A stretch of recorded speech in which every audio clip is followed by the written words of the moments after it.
अहले बस्ती से हमारी गुजारिश है, लिहाजा इस पर गौर समात फरमाए। ये वो रास्ता है जो कब्रिस्तान में जाता है, जो हद से ज़्यादा गंदा है। जबकि कब्रिस्तान का रास्ता हो या मज़ार का, बहुत साफ़ रहना चाहिए। इस रास्ते को पाक और साफ़ कराने के लिए मैं हर मुमकिन कोशिश में हूँ। ये कूड़े का ढेर पहले ऐसे हुआ करता था, अब आप सभी की दुआओं और हमारी कोशिश के ज़रिए इस कूड़े के ढेर को हटा दिया गया है। लेकिन फिर भी गंदगी अभी बाकी है, इसलिए हमारी आप सभी बस्ती वालों से गुजारिश है, आप सब मिलकर हमारा साथ दें ताकि कब्रिस्तान के पाक रास्ते को साफ़ सुथरा रखा जाए। क्योंकि मैयत को कब्रिस्तान में ले जाते वक्त बहुत परेशानी होती है, बहुत बदबू आती है और काफ़ी नापाक धूल उड़कर मुंह और नाक में घुसती है। अभी हम एक जनाजे में शामिल हैं और मैं आपको हकीकत दिखाता चलूँ। ये रास्ता तूरपीपड़े इलाका है जहाँ डाकखाना बना हुआ है। यहीं रोड पर नालियों का गंदा पानी बहता नज़र आ रहा है। रास्ते में काफ़ी गंदगी है और जगह जगह गोबर पड़ा है और ये कूड़े का ढेर है जो रोड के किनारे ही है। शायद ऐसा लगता है कोई सफाई कर्मचारी ही नहीं आता हो यहाँ। इस गंदे रास्ते पर मैयत को ले जाना बहुत मुश्किल का सामना करना पड़ता है और यहाँ भी ढेर सारा कूड़ा पड़ा है और यहाँ गोबर भी है। अगर किसी का पैर गोबर में आ जाए तो समझो कपड़े नापाक होना लाजमी है। अब आप यहाँ खुद ही नज़र मारिए, यहाँ देखो हम जनाजे को यहाँ तक ले आए, कहीं रोड साफ़ नहीं मिला और एक बंदा जैसे यहाँ से गुजरा, इसकी ठोकर लगने से एकदम धूल उड़ना शुरू हो गई।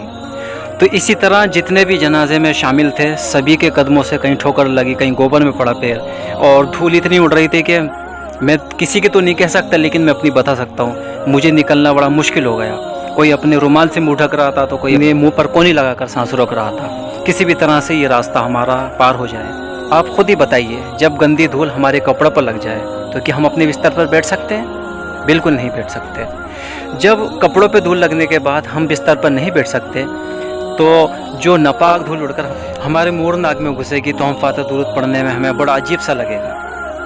मेरे अजीज़ मेरे दोस्तों, हमारा उसूल ये रहना चाहिए कि जो नबी का उसूल है सिर्फ हमारा वही उसूल रहना चाहिए कि चाहे मंदिर का रास्ता हो या मस्जिद का रास्ता हो, कब्रिस्तान का रास्ता हो या ज़ियारत का रास्ता, रास्ता होता है जो किसी आने जाने वाले को तकलीफ़ ना हो, यहाँ तक कि धूल तक नहीं उड़े। क्योंकि कहते हैं ना कि रास्ते से पत्थर हटा के निकलना जन्नत का रास्ता साफ़ होता है। इसी तरह ये तो फिर भी गंदगी है और आगे खाई वगैरह जहाँ भी हो उसे हमें, इसके लिए हमें अपने लोगों तक इस्लाह करनी चाहिए और जो हमारे एरिया का प्रधान हो, मेंबर हो या चेयरमैन हो, उससे हमें शिकायत करनी चाहिए। अगर मेरी बात किसी को बुरी लगी हो तो मैं माफ़ी चाहूँगा। मेरा मकसद किसी का दिल दुखाना नहीं है, मेरा मकसद तो सिर्फ दीन सीखना और सिखाना है, नेकी की दावत देनी है और इस्लाह मुझे अपनी भी करनी है और अपने लोगों की भी इस्लाह करनी है। मैं आपकी दुआओं का तलबगार मोहम्मद रेहानी उस्कान संभाई। मेरे अजीज़ मेरे दोस्तों, ये हमारी ख़ास नेक इस्लाह थी। अगर अच्छी लगे तो सवाब की नियत से आप अपने साथी अहबाब तक ज़रूर शेयर करना, क्योंकि नेक इस्लाह अपने साथी अहबाब तक पहुँचाना ये सदका जारिया होता है। आप मुझ गुनहगारों को भी अपनी दुआओं में ज़रूर याद रखना। अल्लाह हाफिज़। फिर मिलते हैं इंशाल्लाह किसी ख़ास नेक्स्ट वीडियो के साथ। मैं आपका अपना मोहम्मद रेहानी उस्कान संभाई। हमारे चैनल स्टार संवाद को लाइक करें, सब्सक्राइब करें एंड बेल आइकन ज़रूर प्रेस करें और आप जुड़े रहिए हमारी खिदमत ताकि बेटी हमें बचाना भी है, बेटी पढ़ाना भी है और बेटी को देश से मुक्त कराना भी है। खिदमत